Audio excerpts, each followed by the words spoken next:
Apple may not sell a television set, but they do offer a set-top box that transforms your television experience. It's called Apple TV, and its story begins back in 2006 at an Apple special event. This is where Steve Jobs introduced the product for the first time. Back then, it was called iTV, but after a trademark dispute with a British broadcasting company of the same name, Apple TV was used instead.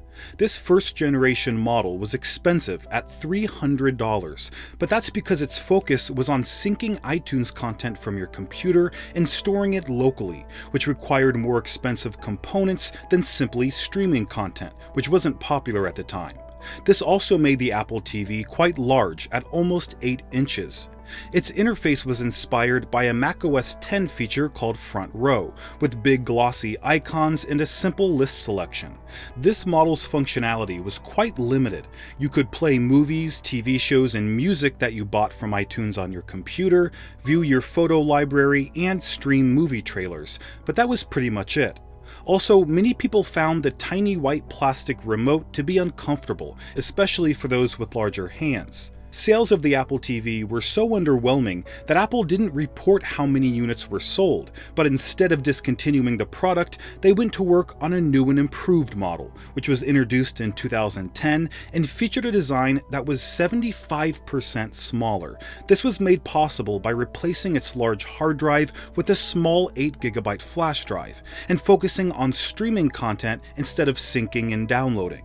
So users were able to rent movies and TV shows directly from the iTunes Store in 720p HD, stream their existing iTunes content library from their computer, and even use streaming apps like Netflix, YouTube, and Flickr. iOS users could also AirPlay content from their devices directly to Apple TV, and the remote was updated with an all-aluminum enclosure. And these improvements actually came with a dramatically reduced price of $99.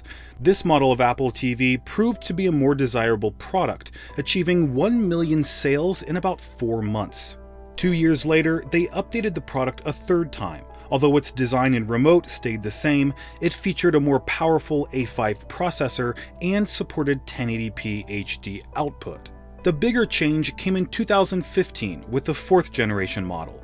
It added a 64-bit A8 processor, support for Dolby Audio, and a redesigned remote, which featured a touchpad at the top for quick swipe navigation, a dedicated Siri button, a built-in microphone, plus a gyroscope and accelerometer for gaming apps.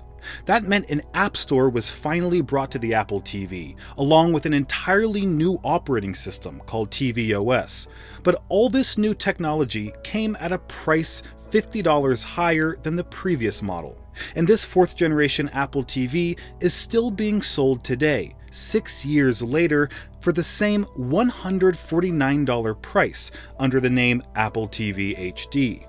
In 2017, the 5th generation model featured a faster A10X Fusion processor, Dolby Atmos, Dolby Vision, HDR10, and the ability to output higher quality 2160p video. For that reason, this model was called Apple TV 4K. Finally, its remote was given a raised white ring around the menu button so you could feel what you were pressing without looking. The problem was many users didn't like the remote's touchpad, complaining that navigation was inaccurate and frustrating.